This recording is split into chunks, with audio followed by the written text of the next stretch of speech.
Our next speaker, first known as the entrepreneur of the personal computer revolution, was named by Time magazine as one of the 100 people who most influenced the 20th century, as well as one of the 100 most influential people of 2004, 2005, 2006, and again in 2007. Just think what you could have achieved if you had stayed here another 2 years.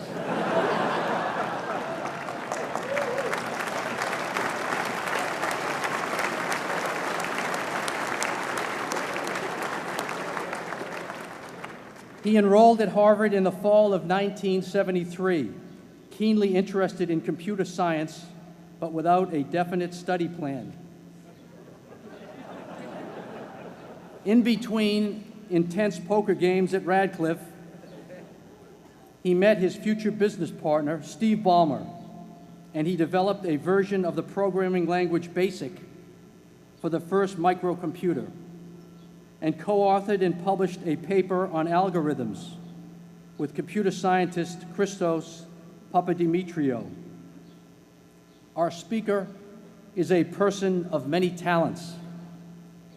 A close friend in college amusingly recalls seeing him doze off during the prestigious Putnam math exam.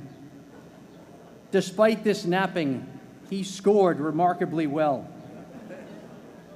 In his junior year, he took a leave of absence from Harvard to devote his energies to Microsoft, a company he had begun in 1975 with his friend Paul Allen.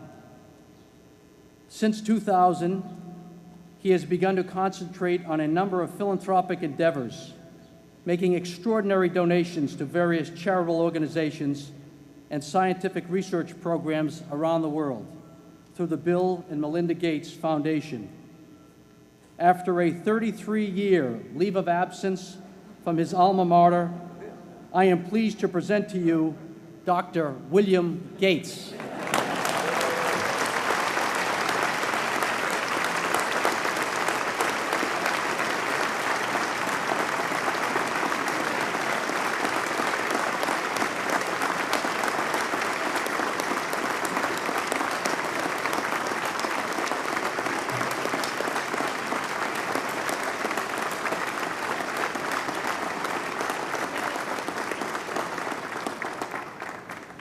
Thank you. President Bach, former President Rudenstein, incoming President Faust, members of the Harvard Corporation and the Board of Overseers, members of the faculty, parents, and especially the graduates. I've been waiting more than 30 years to say this. Dad, I always told you I'd come back and get my degree.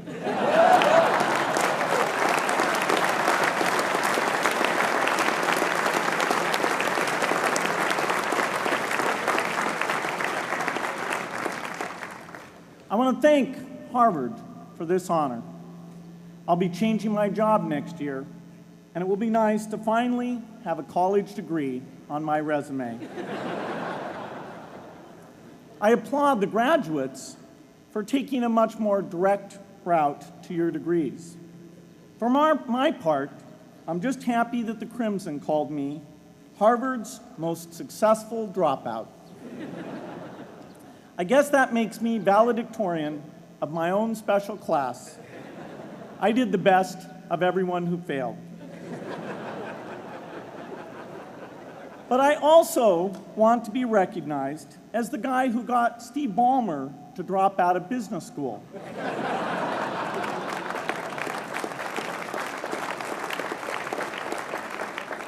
I'm a bad influence.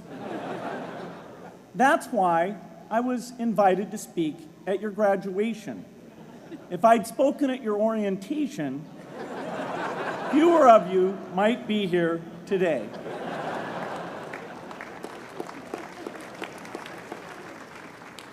Harvard was a phenomenal experience for me. Academic life was fascinating. I used to sit in on lots of classes that I hadn't even signed up for. And dorm life was terrific. I lived up at Radcliffe in Currier House. There were always a lot of people in my dorm room late at night discussing things because everyone knew that I didn't worry about getting up in the morning. That's how I came to be the leader of the antisocial group. We clung to each other as a way of validating our rejection of all those social people. Radcliffe was a great place to live. There were more women up there, and most of the guys were math science types. The combination offered me the best odds, if you know what I mean.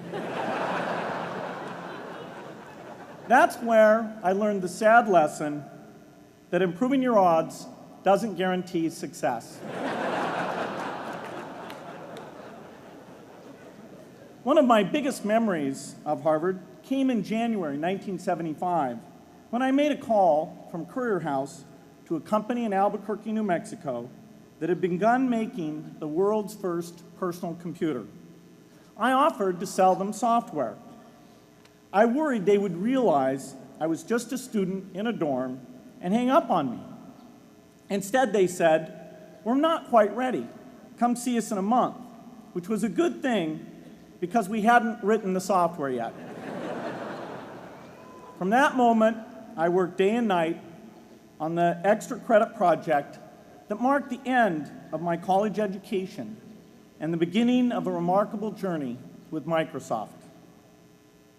What I remember above all about Harvard was being in the midst of so much energy and intelligence. It could be exhilarating, intimidating, sometimes even discouraging, but always challenging. It was an amazing privilege, and though I left early, I was transformed by my years at Harvard, the friendships I made, and the ideas I worked on. But taking a serious look back, I do have one big regret. I left Harvard with no real awareness of the awful inequities in the world, the appalling disparities of health and wealth and opportunity that condemn millions of people to lives of despair. I learned a lot here at Harvard about new ideas in economics and politics. I got great exposure to the advances being made in the sciences. But humanity's greatest advances are not in its discoveries, but in how those discoveries are applied to reduce inequity.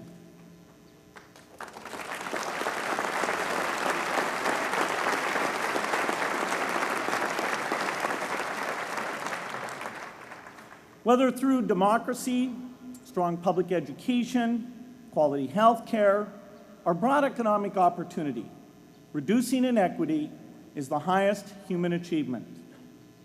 I left campus knowing little about the millions of young people cheated out of educational opportunities here in this country. And I knew nothing about the millions of people living in unspeakable poverty and disease in developing countries. It took me decades to find out.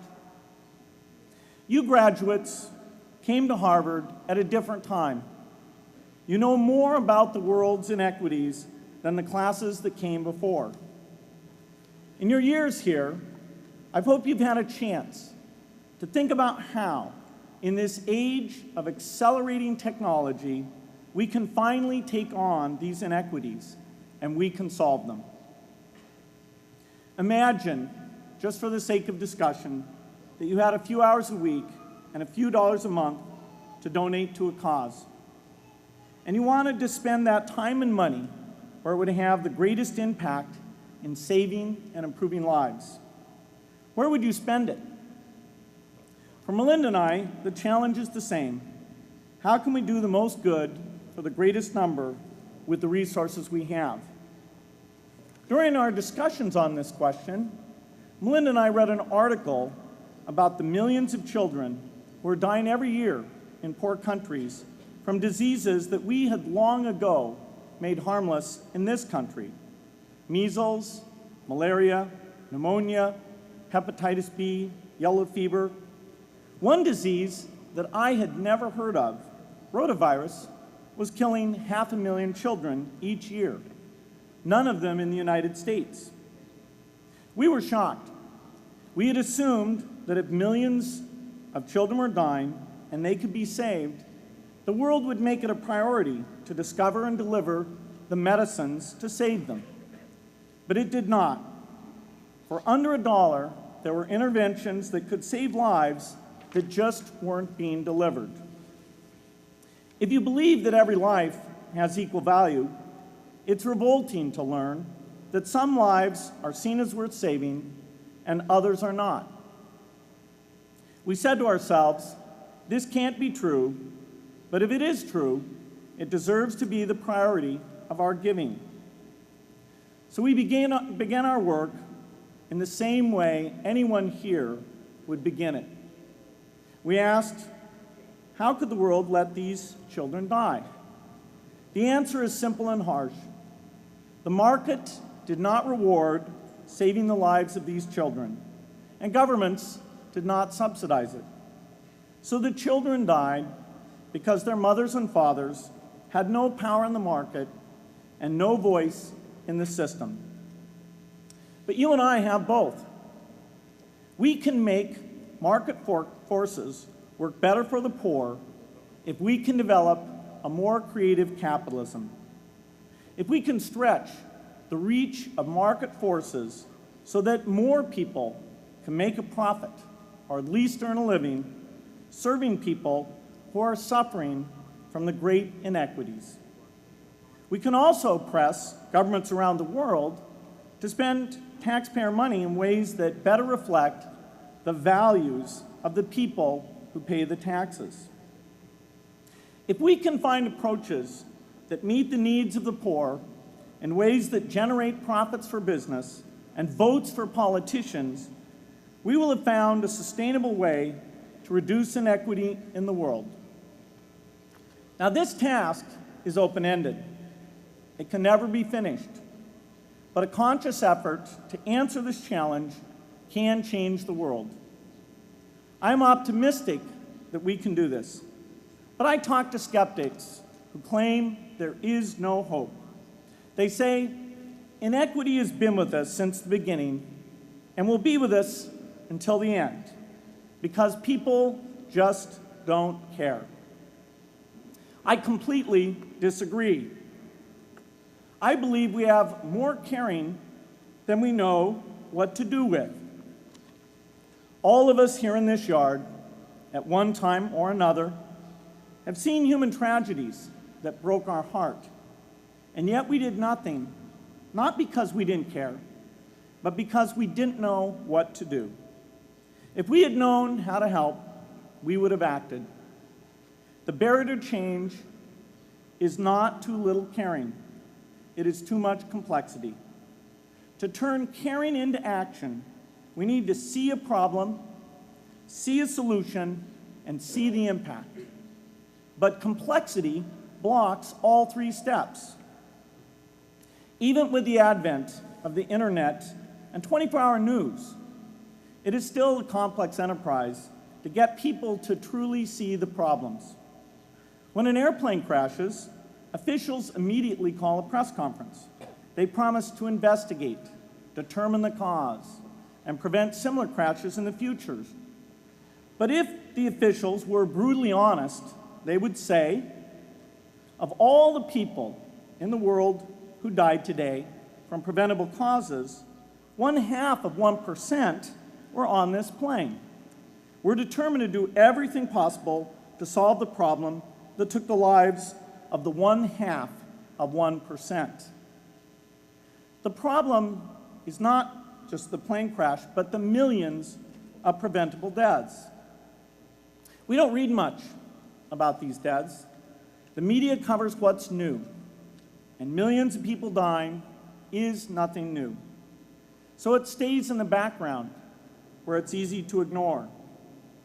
But even when we do see it or read about it, it's difficult to keep our eyes on the problem. it's difficult to look at suffering if the situation is so complex that we don't know how to help. And so we look away. If we can really see a problem, which is the first step, we come to the second step, cutting through the complexity to find a solution. Finding solutions is essential if we want to make the most of our caring. If we have clear and proven answers anytime an organization or individual asks, "How can I help?" then we can get action, and we can make sure that none of the caring in the world is wasted. But complexity makes it hard to mark a path of action for everyone who cares, and makes it hard for their caring to matter. Cutting through complexity to find solutions runs through 4 predictable stages: determine a goal, find the highest impact approach, deliver the technology ideal for that approach, and in the meantime, use the best application of technology you already have, whether it's something sophisticated like a new drug or something simple like a bed net. The AIDS epidemic offers an example. The broad goal, of course, is to end the disease. The highest leverage approach is prevention. The ideal technology would be a vaccine that gives lifelong immunity with a single dose. So governments, drug companies, and foundations are funding vaccine research. But their work is likely to take more than a decade. So in the meantime, we have to work with what we have in hand, and the best prevention approach we have now is getting people to avoid risky behavior. Pursuing that goal starts the 4-step cycle again. This is the pattern.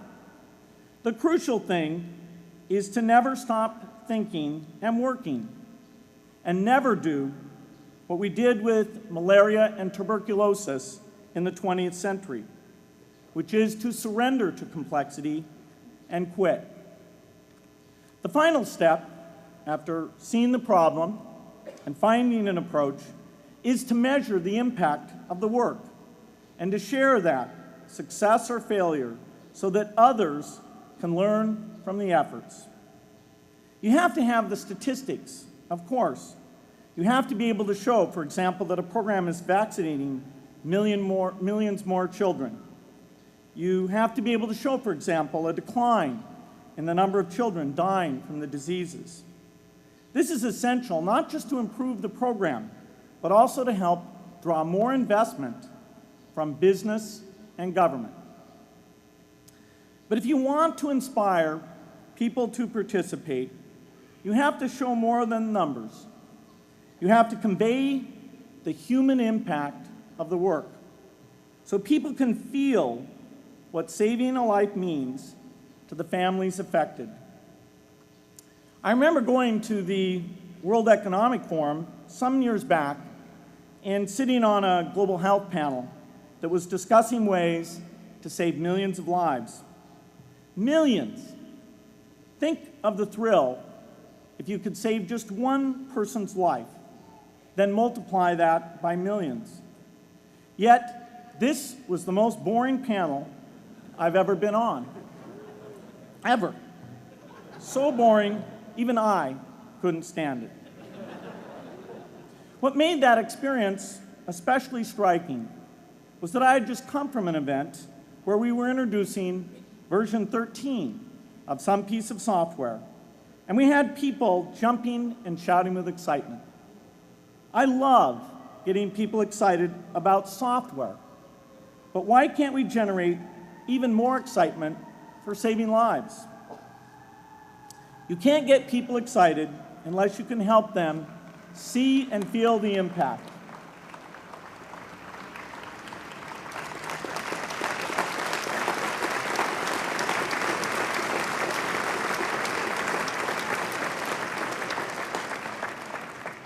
The way to do that is another complex question.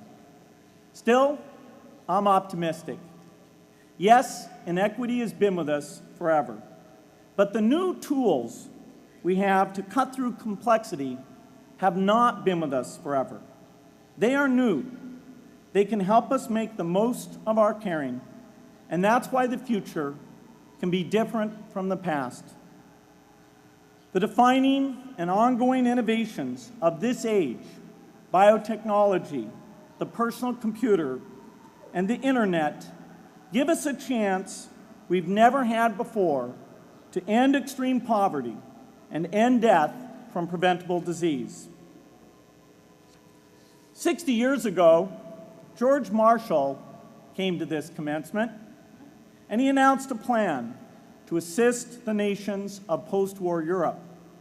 He said, I quote, "I think one difficulty is that the problem is one of such enormous complexity that the very mass of facts presented to the public by press and radio make it exceedingly difficult for the man in the street to reach a clear appraisement of the situation. It is virtually impossible at this distance to grasp at all the real significance of the situation." 30 years after Marshall made his address, which was 30 years ago, as my class graduated without me, technology was emerging that would make the world smaller, more open, more visible, less distant. The emergence of low-cost personal computers gave rise to a powerful network that has transformed opportunities for learning and communicating. The magical thing about this network is not just that it collapses distance and makes everyone your neighbor. It also dramatically increases the number of brilliant minds we can bring in to work together on the same problem. And it scales up the rate of potential innovation to a staggering degree. At the same time, for every person who has access to this technology, 5 people don't. That means many creative minds are left out of this discussion.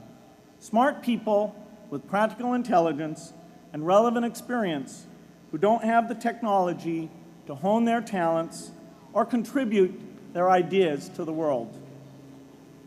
We need as many people as possible to gain access to this technology because these advances are triggering a revolution in what human beings can do for one another. They are making it possible, not just for national governments, but for universities, corporations, small organizations, and even individuals to see problems, see approaches, and measure the impact of their efforts to address the hunger, poverty, and desperation George Marshall spoke of 60 years ago. Members of the Harvard family, here in the yard is one of the great collections of intellectual talent in the world. For what purpose? There is no question that the faculty, the alumni, the students, and the benefactors of Harvard have used their power to improve the lives of people here and around the world. But can we do more? Can Harvard dedicate its intellect to improving the lives of people who will never even hear its name?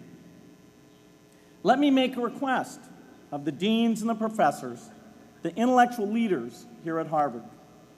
As you hire new faculty, award tenure, review curriculum, and determine degree requirements, please ask yourself, should our best minds be more dedicated to solving our biggest problems? Should Harvard encourage its faculty to take on the world's worst inequities?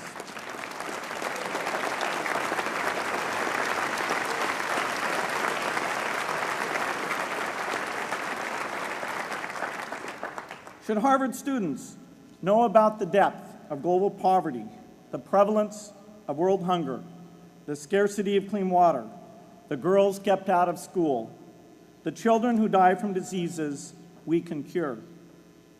Should the world's most privileged learn about the lives of the world's least privileged? These are not rhetorical questions.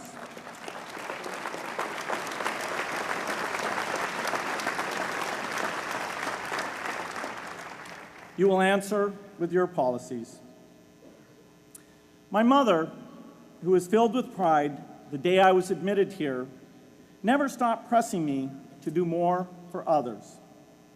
A few days before I was married, she hosted a bridal event at which she read aloud a letter about marriage that she had written to Melinda. My mother was very ill, with cancer at the time, but she saw one more opportunity to deliver her message, and at the close of the letter she said, "From those to whom much is given, much is expected."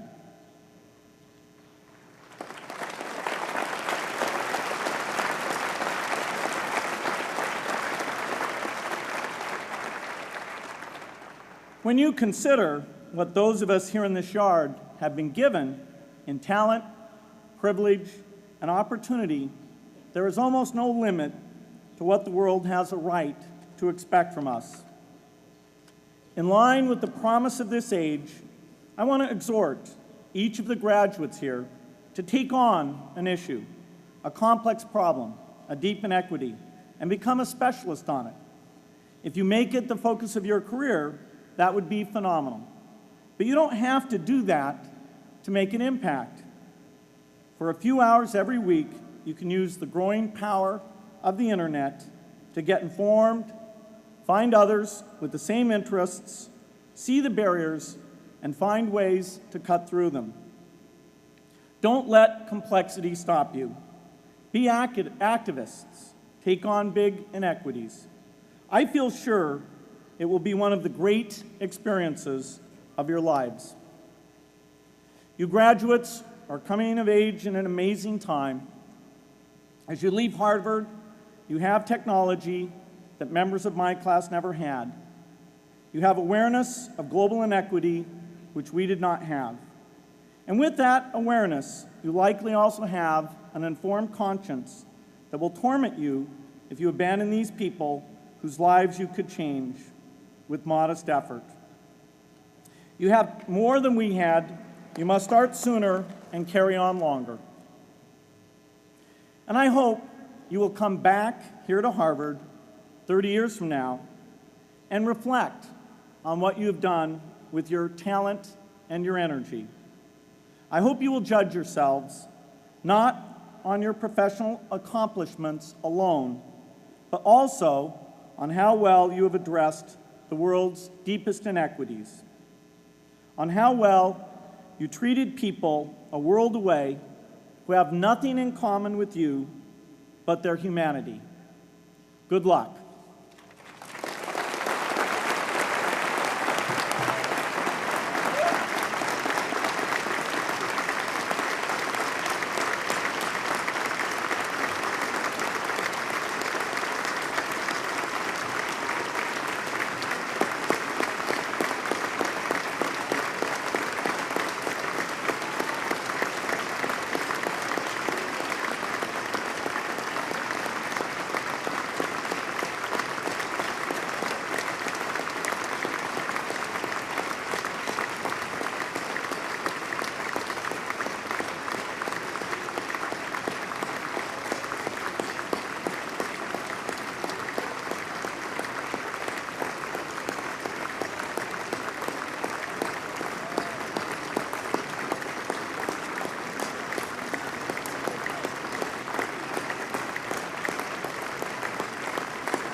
Thank you, Dr. Gates, for that important message. You are an inspiration to us all, and we thank you for being here today. Please stand and join me now as we sing Fair Harvard. The words are included in your program.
On behalf of the Harvard Alumni Association, I give a warm welcome and congratulations to the class of 2007.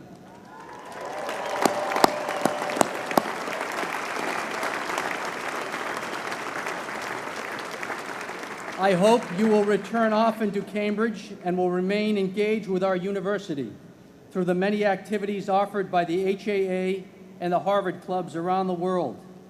In closing, let me quickly add, this year, Harvard is extending a warm welcome to the Cambridge Ridge and Latin School as they celebrate their graduating senior class. This ceremony will be held right here, beginning at 6:30. Our remarkable operations crew will now be getting this space ready for that ceremony. So it's been great to have you all here. I hereby declare that the 2007 meeting of the Harvard Alumni Association is adjourned to be reconvened on June 5th, 2008. Thank you all for coming.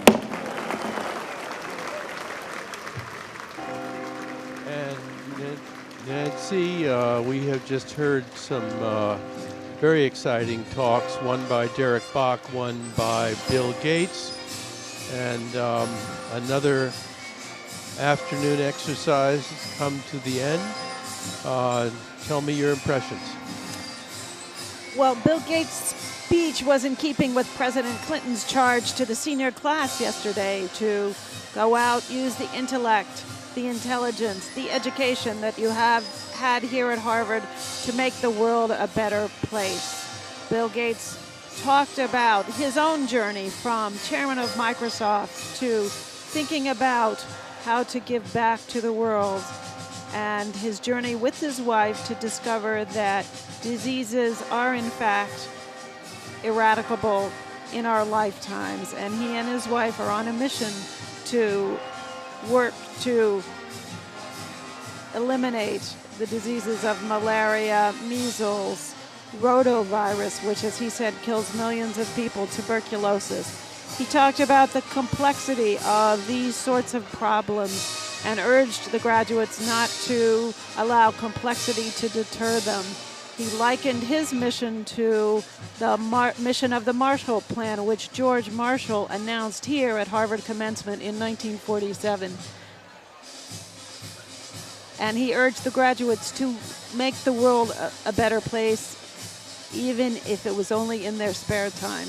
And with that ringing message, we bring to a close this annual afternoon exercises at Harvard Yard in the Tercentenary Theater.